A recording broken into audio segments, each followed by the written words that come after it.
Hi viewers, இன்னைக்கான எபிசோடில் என்ன நடக்கலாம்னு சொல்லிட்டு பார்க்கலாம். வீடியோக்குள்ளே போகிறதுக்கு முன்னாடி நம்ம சேனலை லைக் அண்ட் சப்ஸ்கிரைப் பண்ணிவிட்டு கொஞ்சம் சப்போர்ட் பண்ணுங்கள். வாங்க இப்போ வீடியோக்குள்ளே போகலாம். எபிசோட் ரொம்பவே இன்ட்ரெஸ்டிங்காக போய்கிட்டு இருக்கு. ரேவதிக்கு நம்ம சாமுண்டீஸ்வரி சந்திரா பண்ண எல்லா வேலையுமே தெரிய வருது. அது மட்டும் இல்லாமல் நம்ம ரேவதி கார்த்திகிட்ட சொல்கிறாங்க, மாமா இதுக்கு மேலே நான் பொறுமையாக இருக்க மாட்டேன், அம்மா கிட்ட சொல்லி நான் உங்கள் கூட தான் சேர்ந்து வாழ போகிறேன் அப்படிங்கிற மாதிரி சொல்ல, இதுக்கு கார்த்தி சொல்கிறாங்க, இங்கே பாரு ரேவதி நீ அவசரப்படாத, கோயில் கும்பாபிஷேகம் முடியட்டும் அப்படிங்கிற மாதிரி சொல்ல, அதுக்கு ரேவதி சொல்கிறாங்க, இல்லை மாமா நம்ம இப்படியே கோயில் கும்பாபிஷேகம் முடியணும் அப்படின்னு நினச்சிக்கிட்டே இருந்தோன்னா கடைசியில் என்னை இப்படி தான் எங்கேயாவது நாடு கடத்துறதுக்கு பார்ப்பாங்க, இவங்களெல்லாம் நம்பவே முடியாது, என்ன தைரியம் இருந்தால் எனக்கு கல்யாண விஷயத்தையும் மறைச்சி இந்த மாதிரி உங்ககிட்ட இருந்து பிரிக்கிறதுக்காக கனடா அனுப்ப பார்த்துருப்பாங்க, அவங்களெல்லாம் நான் ஒரு வழி பண்ண தான் போகிறேன் அப்படின்னு சொல்லிட்டு நம்ம ரேவதி கோவத்தோட வீட்டுக்கு போகிறாங்க. இந்த சைடு நம்ம சந்திரா வந்து ரொம்ப சந்தோஷத்தில் இருக்காங்க. அக்கா எப்படியோ ஒரு வழியாக ரேவதி கனடாக்கு போயிட்டா, இதுக்கப்புறம் கார்த்தியை மீட் பண்ணவே முடியாது அப்படின்னு பேசிக்கிட்டு இருக்கும்போது சாமுண்டீஸ்வரி சொல்கிறாங்க, சரி சந்திரா இந்த சந்தோஷமான நாளை நம்ம கொண்டாட வேணுமா, அதனால் ஸ்வீட் எடுத்து கொண்டு வா அப்படிங்கிற மாதிரி சொல்லும்போது ரோகிணி சொல்கிறாங்க, அம்மா உங்களுக்குலாம் கொஞ்சம் கூட மனசாட்சியே இல்லையாம்மா, ரேவதி கார்த்தியை பிரித்து உங்களுக்கு அப்படி என்னம்மா சந்தோஷம் கிடைக்க போகுது, ரேவதி கார்த்தியை எந்த அளவுக்கு உயிராக நேசிக்கிறான்னு உங்களுக்கு தெரியாதா அப்படிங்கிற மாதிரி சொல்ல, இதை கேட்ட சாமுண்டீஸ்வரி சொல்கிறாங்க, இங்கே பாரு ரோகிணி ஓ வேலை என்னமோ அதை மட்டும் பாரு அப்படிங்கிற மாதிரி சொல்ல, அதுக்கு நம்ம ரோகிணி சொல்கிறாங்க, நீங்கள் பண்ணுறது ரொம்ப தப்புமா, என்னதான் இருந்தாலும் மனசுக்கு நெருக்கமானவங்களை இப்படி பிரிக்கவே கூடாது, அதோட பாவங்களை சும்மா விடாது அப்படிங்கிற மாதிரி சொல்ல, அதுக்கு நம்ம சாமுண்டீஸ்வரி கேட்குறாங்க, என்ன ரோகிணி என்னைய சாபம் விடுறியா அப்படிங்கிற மாதிரி கேட்க, அதுக்கு சந்திரா சொல்கிறாங்க, விடுக்கா அவங்க ஏதோ ஒரு ஆதங்கத்தில் பேசிக்கிட்டு இருக்காங்க அப்படிங்கிற மாதிரி சொல்லிட்டு ஸ்வீட் செய்யலாம் போகிறாங்க. நம்ம ரேவதி பேக்கோட வந்து நிற்கிறாங்க. இதை பார்த்ததுமே நம்ம சந்திரா சாமுண்டீஸ்வரிக்கு தூக்கி வாரி போட்டுருச்சு. அது மட்டும் இல்லாமல் சந்திரா வந்து கேட்குறாங்க, என்ன ரேவதி எப்படி நீ வந்த, என்ன கனடா தானே உன்னை அனுப்பி விட்டோம், நீ எப்படி பார்த்து நீ வந்த அப்படிங்கிற மாதிரி கேட்க, அதுக்கு நம்ம ரேவதி சொல்கிறாங்க, ஃப்ளைட் எமர்ஜென்சி லேண்டிங் ஆகிடுச்சு, அதனால நான் கிளம்பி வந்துட்டேன் அப்படிங்கிற மாதிரி சொல்ல, உடனே சாமுண்டீஸ்வரி சொல்கிறாங்க, சரி ரேவதி இப்போ அடுத்த ஃப்ளைட் ஏற்பாடு பண்ணியிருப்பாங்கல்ல, டிக்கெட்லாம் வேஸ்ட்டாக போகும், உடனே நாங்கள் ஏர்போர்ட்டில் போய் விட்டுட்டு வரோம் அப்படின்னு சொல்லிட்டு நம்ம சந்திரா கையை பிடிச்சி இழுக்கிறாங்க. அப்போது நம்ம சந்திராவுக்கு ஒரு அடி கொடுத்தாங்க பாருங்க, நம்ம சந்திரா மூஞ்சே மாறி போயிடுச்சு. அது மட்டும் இல்லாமல் சாமுண்டீஸ்வரி ரேவதி கிட்ட கேட்குறாங்க, என்ன ரேவதி என்ன தைரியம் இருந்தால் உன் சித்தி எப்படி அடிப்பேன் அப்படிங்கிற மாதிரி கேட்க, அதுக்கு ரேவதி சொல்கிறாங்க, இவங்கெல்லாம் சித்தியா, இவங்க பண்ணுற காரியத்தெல்லாம் பார்க்கும்போது கண்டிப்பாக இவங்களாம் எனக்கு சித்தியாக இருக்கிறதுக்கு தகுதியே கிடையாது அப்படிங்கிற மாதிரி சொல்ல, இதை கேட்ட நம்ம ராஜராஜன் ரோகன் எல்லாருமே ஆச்சரியப்படுறாங்க, என்ன ரேவதி இப்படிலாம் பேசிக்கிட்டு இருக்கா அப்படின்னு யோசிச்சுட்டு இருக்கும்போதே நம்ம ரேவதி சொல்கிறாங்க, எனக்கு எல்லா உண்மையும் தெரிஞ்சிருச்சு அப்படிங்கிற மாதிரி சொல்ல, இதை கேட்ட சாமுண்டீஸ்வரி சொல்கிறாங்க, என்ன உண்மை உனக்கு தெரிஞ்சது அப்படிங்கிற மாதிரி கேட்க, அப்போது நம்ம ரேவதி சொல்கிறாங்க, எனக்கும் கார்த்தி மாமாக்கும் கல்யாண விஷயம் எனக்கு தெரிஞ்சிருச்சு அப்படிங்கிற மாதிரி சொல்ல, இதை கேட்டதுமே ராஜராஜன் ரோகிணிலாம் ரொம்ப சந்தோஷப்பட ஆரம்பிக்கிறாங்க.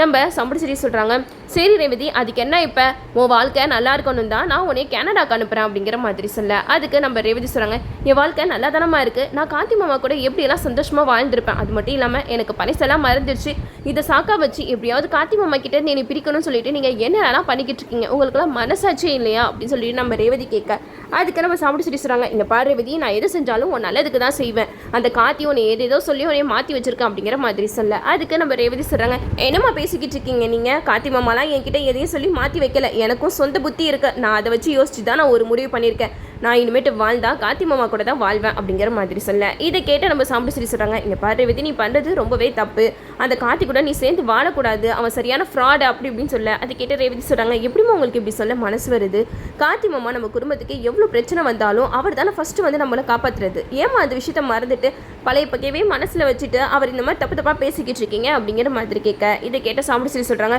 போதும் ரேவதி போதும், நீ கார்த்தி கூட சேர்ந்து வாழவே கூடாது அப்படிங்கிற மாதிரி ரொம்ப ஸ்ட்ரிக்டாக சொல்கிறாங்க. இவங்க ரெண்டு பேரும் சண்டை போட்டுக்கிறத பார்த்து சந்திரா ரொம்பவே சந்தோஷப்படுறாங்க. எது எப்படியோ இந்த ரேவதியை கனடாக்கு அனுப்ப முடியலனாலும் சாமுண்டீஸ்வரி கிட்ட இருந்து பிரிக்க முடிஞ்சது அப்படிங்கிற மாதிரி சொல்லி சந்திரா ஒரு பக்கம் சந்தோஷத்தில் இருக்காங்க. இன்னொரு சைடு நம்ம சாமுண்டீஸ்வரி வந்து சொல்கிறாங்க, என்ன ரேவதி உனக்கு இதுதான் முடிவா, அந்த கார்த்தி கூட தான் நீ சேர்ந்து வாழ போறியா அப்படிங்கிற மாதிரி கேட்க, அதுக்கு ரேவதி சொல்கிறாங்க, ஆமாம்மா எனக்கு கார்த்தி மாமாவும் பிடிச்சிருக்கு, ஆல்ரெடி இங்கே 2 பேருக்கும் கல்யாணம் ஆயிடுச்சு, இதுக்கப்புறம் நான் இங்கே இருக்கிறதுல சரி இல்லைல்ல, நான் என் மாமா கூட சேர்ந்து வாழ போகிறேன் அப்படின்னு சொல்லிட்டு நம்ம ரேவதி பொட்டி படிக்கலாம் தூக்கிட்டா அங்கேருந்து கிளம்புறாங்க.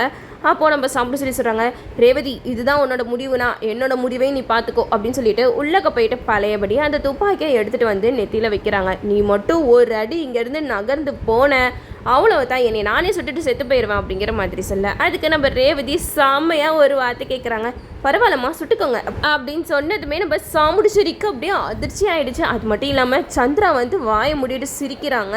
உன் பொண்ணே உன்னை இப்போ எதிர்த்து நிற்கிறா, இதுக்கப்புறம் நான் என்னத்தை பேசுறது அப்படிங்கிற மாதிரி சந்திரா வந்து ஒரு பக்கம் நினச்சிக்கிட்டு இருக்கேன். இன்னொரு சைடு நம்ம ரேவதி வந்து சொல்கிறாங்க, எவ்வளோ நாள் தான்மா இப்படியே பிளாக்மெயில் பண்ணி எங்களை உங்ககிட்டயே அடக்கி வச்சுருப்பீங்க. இனிமேட்டு நான் சும்மா இருக்க போகிறது கிடையாது. என் கார்த்தி மாமா கூட நான் சேர்ந்து வாழ தான் போகிறேன். நான் இப்படியே இருந்தேன்னா கண்டிப்பாக என்னைய கனடா மட்டும் இல்லை நீங்கள் எங்கே வேணாலும் அனுப்புவீங்க.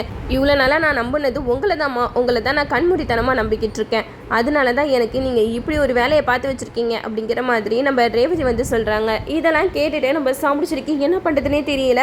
அப்போ ரேவதி கிட்ட சொல்கிறாங்க, என்ன ரேவதி, உன்னை இத்தனை வருஷமாக பெற்று வளர்த்து ஆளாக்குன உன் அம்மா விட இப்போ அவன் தான் உனக்கு முக்கியமாக போயிட்டானா அப்படிங்கிற மாதிரி கேட்க, அப்போ நம்ம ரேவதி சொல்கிறாங்க, நீங்கள் தானே எனக்கு கல்யாணம் பண்ணி வச்சிங்க, நீங்களே எனக்கு கல்யாணம் பண்ணி வச்சு இப்போ நீங்களே அவனுக்கு டைவர்ஸ் கொடுக்க சொன்னீங்கன்னா நான் எப்படி கொடுக்க முடியும்? அதெல்லாம் என்னால் முடியவே முடியாது. எனக்கு கார்த்தி மாமாவை ரொம்ப பிடிச்சிருக்கு.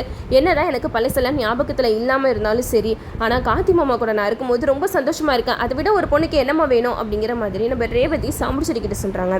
இதெல்லாம் கேட்டுட்டு சாமுடிச்சேரி ரேவதி கிட்ட சொல்கிறாங்க, சரி ரேவதி, இதுதான் உன் முடிவுனா போய்க்கோ, இதுக்கப்புறம் இந்த அம்மான்ற ஒருத்தி இருக்கிறதே நீ மறந்துடு அப்படின்னு சொல்லிட்டு உள்ளக்க போயிட்டு ஏதோ தண்ணி எடுத்துகிட்டு வந்து தலை மேலே ஊற்றிடுறாங்க. இனிமேட்டு நான் உன்னைய இந்த வீட்டில் சேர்க்கவே மாட்டேன், உன்னை நான் தலை முழுகிட்டேன் அப்படின்னு சொல்லிட்டு ரேவதியை சொல்கிறாங்க.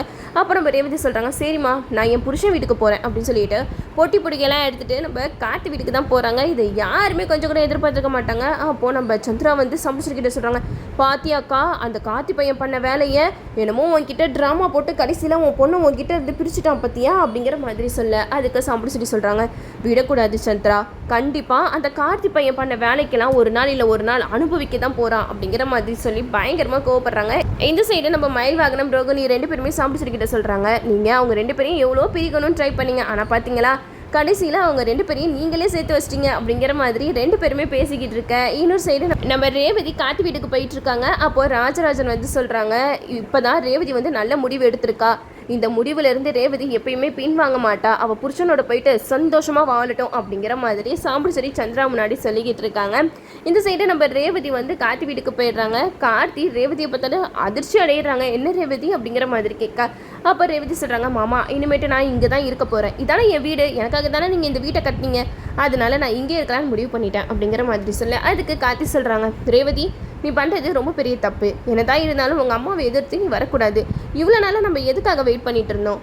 உன் அம்மா மனசார என்னைய மாப்பிள்ளையாக ஏற்றுக்கணும், அப்போ தான் நம்ம ரெண்டு பேருமே சந்தோஷமாக வாழ முடியும் அப்படிங்கிற மாதிரி சொல்ல, அதுக்கு நம்ம ரேவதி சொல்கிறாங்க, இப்படியே எவ்வளோ நாளைக்கு தான் அம்மா பொறுமையாக இருக்கிறது, பார்த்தீங்கல்ல அவங்க மனசு மாறுவாங்க சொல்லிட்டே நீங்கள் எவ்வளவோ பொறுமையாக இருக்கீங்க, ஆனால் அவங்க என்ன பண்ணுறாங்க, என்னை எப்படிடா உங்ககிட்ட இருந்து பிரிக்கலாம் அப்படின்னு சொல்லிட்டு இந்த அளவுக்கு போயிருக்காங்க, இதுக்கப்புறம் எப்படி அவங்கள நம்பி நான் அந்த வீட்டில் இருக்க முடியும் அப்படிங்கிற மாதிரி ரேவதி கார்த்திகிட்ட சொல்கிறாங்க.